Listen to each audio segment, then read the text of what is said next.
Hello friends, कैसे आप सब? उम्मीद करता हूँ कि अच्छे होंगे। तो दोस्तों, जैसा कि आप सभी लोग जानते हैं कि एसएससी एमटीएस का एग्ज़ाम आपका अगले महीना यानी कि मई से स्टार्ट होने वाला है। तो दोस्तों, उसके लिए हम लोग एक सीरीज स्टार्ट किए हैं जिसमें रोज़ाना आपको 25 जीके जीएस के महत्वपूर्ण क्वेश्चन बताए जाते हैं, जो कि किसी न किसी गवर्नमेंट एग्जाम में पूछे जाते हैं।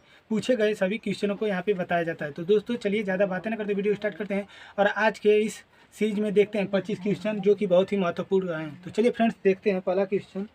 तो साथियों, पहला क्वेश्चन दिया गया है कि एकता दिवस कब मनाया जाता है। तो फ्रेंड्स, आपका इसका राइट आंसर हो जाएगा जो एकता दिवस है या 31 अक्टूबर को मनाया जाता है। तो यानी कि 31 अक्टूबर को एकता दिवस मनाया जाता है। अगर फ्रेंड्स पूछ दिए कि एकता दिवस किसके उपलक्ष्य में मनाया जाता है, तो एकता दिवस गांधी जयंती यानी गांधी जी के जन्म दिवस के रूप में मनाया जाता है। चलिए फ्रेंड्स, नेक्स्ट क्वेश्चन देख लेते हैं। तो अगला क्वेश्चन है कि आर्य समाज के संस्थापक कौन थे। तो जो आर्य समाज के संस्थापक थे वो आपके थे दयानंद सरस्वती। तो दयानंद सरस्वती इसके संस्थापक हो जाएंगे। और इन्होंने आर्य समाज की स्थापना कब किया था? तो 1875 में इसकी स्थापना की थी। तो 1875 आपका राइट आंसर हो जाएगा। नेक्स्ट क्वेश्चन है कि भारतीय मौसम विज्ञान का मुख्यालय कहाँ स्थित है। तो जो भारतीय मौसम विज्ञान का मुख्यालय है वो आपका नई दिल्ली में स्थित है। तो नई दिल्ली आपका राइट आंसर हो जाएगा। चलिए नेक्स्ट क्वेश्चन देख लेते हैं। तो अगला क्वेश्चन है दोस्तों कि बौद्ध धर्म के ग्रंथ किस भाषा में लिखे गए थे। तो जो बौद्ध धर्म के ग्रंथ थे वो आपके पाली भाषा में लिखे गए थे। तो पाली आपका राइट आंसर हो जाएगा। चलिए अगला क्वेश्चन देख लेते हैं। हार्नबिल त्यौहार किस राज्य में मनाया जाता है। तो दोस्तों, ये क्वेश्चन बहुत ही इंपॉर्टेंट है क्योंकि यह क्वेश्चन ग्रुप डी के एग्जाम में भी पूछा गया था। तो इसका राइट आंसर हो जाएगा नागालैंड। हार्नबिल जो त्यौहार है यह नागालैंड में मनाया जाता है। अगला क्वेश्चन दिया है कि मेंडलीफ ने आवर्त सारणी की खोज कब की थी। तो दोस्तों, जो मेंडलीफ है आवर्त सारणी की खोज 1869 ईस्वी में किया था। 1869 ईस्वी में मेंडलीफ ने आवर्त सारणी की खोज की थी। उस समय ज्ञात तत्वों की संख्या 63 थी। अगर पूछ दे कि जब मेंडलीफ ने आवर्त सारणी की खोज की थी उस समय ज्ञात तत्वों की संख्या कितनी थी, तो आप बताएंगे कि 63 थी। चलिए नेक्स्ट क्वेश्चन देख लेते हैं। तो अगला क्वेश्चन है कि हीराकुंड बांध परियोजना किस नदी पर स्थित है। तो हीराकुंड बांध परियोजना आपका महानदी पर स्थित है। अगर फ्रेंड्स पूछ दे कि किस राज्य में स्थित है, तो आप बताएंगे उड़ीसा। अगर राज्य पूछेगा तो उड़ीसा बताएंगे। अगर इस तरह पूछ देगा कि यह परियोजना किस नदी पर स्थित है, तो आप बताएंगे महानदी, इस तरह लिखा जाएगा, महानदी पर स्थित है। चलिए देख लेते हैं अगला क्वेश्चन। तो अगला क्वेश्चन है कि किस रंग का वर्ण विक्षेपण सबसे अधिक होता है। तो दोस्तों, यहाँ पे समझने वाली बात है कि अब पूछा है कि किस रंग का वर्ण विक्षेपण सबसे अधिक होता है। तो दोस्तों, बैगनी जो रंग है इसका वर्ण विक्षेपण सबसे अधिक होता है। लेकिन वहीं पर अगर आपसे पूछ दिया कि किस रंग का तरंगदैर्घ्य सबसे अधिक होता है, तो आप बताएंगे कि लाल रंग का तरंगदैर्घ्य अधिक होता है। यानी कि जिसका तरंगदैर्घ्य अधिक होगा उसका वर्ण विक्षेपण कम होगा और जिसका वर्ण विक्षेपण कम होगा उसका तरंगदैर्घ्य अधिक होगा। यहाँ पे दोनों एक दूसरे के अपोजिट होते हैं। चलिए नेक्स्ट क्वेश्चन देख लेते हैं। तो 9 नंबर का क्वेश्चन है कि 73वां संविधान संशोधन कब लागू हुआ था। तो दोस्तों, ये 73वां संविधान संशोधन पंचायती राज से संबंधित है। तो 73वां संविधान संशोधन जो है यह 1992 का अधिनियम था, लेकिन 1993 में लागू हुआ। तो आपको देंगे कि 1993 में क्या हुआ था, तो लागू हुआ था। सबसे अधिक काली मिट्टी किस राज्य में पाई जाती है। तो दोस्तों, जो महाराष्ट्र है यहाँ पे सबसे अधिक काली मिट्टी पाई जाती है। तो महाराष्ट्र आपका राइट आंसर हो जाएगा।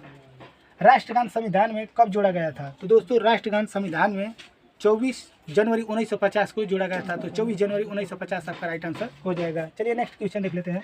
अगला क्वेश्चन है कि भारतीय संविधान का संरक्षक कौन होता है। तो भारतीय संविधान का संरक्षक हाईकोर्ट यानी कि उच्चतम न्यायालय होती है। तो उच्चतम न्यायालय आपका राइट आंसर हो जाएगा। चलिए 14 नंबर का क्वेश्चन देख लेते हैं।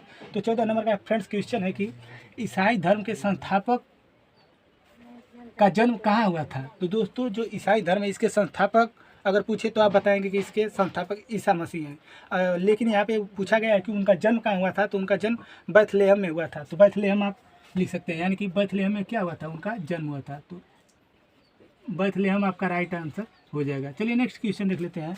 तो दोस्तों, अगला क्वेश्चन जीव विज्ञान से संबंधित है कि जीन किस पर निर्भर करता है। जो जीन है वह किस पर निर्भर करता है। तो जीन जो होता है वो गुणसूत्र पर निर्भर करता है। तो गुणसूत्र आपका राइट आंसर हो जाएगा। 16 नंबर का क्वेश्चन देख लेते हैं। तो 16 नंबर का फ्रेंड्स क्वेश्चन है कि लौह पुरुष के नाम से किसे जाना जाता है। तो यह क्वेश्चन का आंसर आप सभी लोग जानते भी होंगे कि लौह पुरुष के नाम से सरदार वल्लभ भाई पटेल को जाना जाता है। तो सरदार वल्लभ भाई पटेल आपके राइट आंसर हो जाएंगे। चलिए फ्रेंड्स 17 नंबर का क्वेश्चन देख लेते हैं। तो दोस्तों 17 नंबर का क्वेश्चन पूछा गया है कि आर्टिकल 51A का संबंध किससे है। तो दोस्तों जो आर्टिकल 51A का संबंध है वह मौलिक कर्तव्य से है। अगर फ्रेंड्स आगे ये भी पूछ लिया जाता है कि मौलिक कर्तव्य किस संविधान के देश से लिया गया है, तो जो मौलिक कर्तव्य है यह रसिया के संविधान से लिया गया है। चलिए फ्रेंड्स अगला क्वेश्चन देख लेते हैं। तो 18 नंबर का क्वेश्चन फ्रेंड्स पूछा गया कि कोंकणी भाषा किस राज्य में बोली जाती है। तो दोस्तों कोंकणी भाषा जो है यह गोवा और महाराष्ट्र के क्षेत्रों में बोली जाती है। तो गोवा महाराष्ट्र दोनों राज्य हो जाएंगे। अगर आपके ऑप्शन में दोनों में से कोई रहेगा तो आप उसको आंसर टिक कर सकते हैं, यानी कि गोवा और महाराष्ट्र दोनों राज्य में बोली जाती है कोंकणी भाषा। अगला क्वेश्चन देख लेते हैं। तो 19 नंबर का क्वेश्चन है फ्रेंड्स की ब्रह्मपुत्र नदी को तिब्बत में किस नाम से जाना जाता है। तो ब्रह्मपुत्र नदी है इसे तिब्बत में सांको के नाम से जाना जाता है। तो सांको आपका राइट आंसर हो जाएगा। फ्रेंड्स नेक्स्ट क्वेश्चन देख लेते हैं। तो 20 नंबर का क्वेश्चन है कि पूना पैक्ट गांधी जी और किसके बीच हुआ था। तो दोस्तों जो पूना पैक्ट है गांधी जी और भीमराव अम्बेडकर के बीच हुआ था और यह समझौता यरवदा जेल में हुआ था। उस समय गांधी जी यरवदा जेल में थे। चलिए फ्रेंड्स नेक्स्ट क्वेश्चन देख लेते हैं। तो 5 महत्वपूर्ण आर्टिकलों को देख लेते हैं। तो पहला आर्टिकल है कि आर्टिकल 17 संबंधित है। तो आर्टिकल 17 आपका छुआछूत से संबंधित है, यानी कि आर्टिकल 17 में छुआछूत का अंत किया गया है। और आर्टिकल 18 में क्या है। तो आर्टिकल 18 में उपाधियों का अंत है, उपाधियों का अंत। आर्टिकल नेक्स्ट पूछा गया है कि आर्टिकल 61 किससे संबंधित है। तो दोस्तों जैसा कि आप सभी लोग जानते भी होंगे कि जो आर्टिकल 61 है यह राष्ट्रपति पर महाभियोग लगाया जाता है। जैसे अगर राष्ट्रपति संविधान का अतिक्रमण करता है तो उसके ऊपर महाभियोग लगाया जा सकता है आर्टिकल 61 के तहत। तो आर्टिकल 61 आपका महाभियोग से संबंधित है, तो महाभियोग आपका राइट आंसर हो जाएगा। 24 नंबर का क्वेश्चन है फ्रेंड्स की जो आर्टिकल 32 है यह किससे संबंधित है। तो दोस्तों जो आर्टिकल 32 है यह संवैधानिक उपचारों से संबंधित है, यानी कि आर्टिकल 32 में संवैधानिक उपचारों का अधिकार दिया गया है। और फ्रेंड्स अगर पूछ देगा कि भीमराव अम्बेडकर के तहत किस आर्टिकल को संविधान की आत्मा कहा जाता है तो आप बताएंगे कि आर्टिकल 32 यानी कि संविधान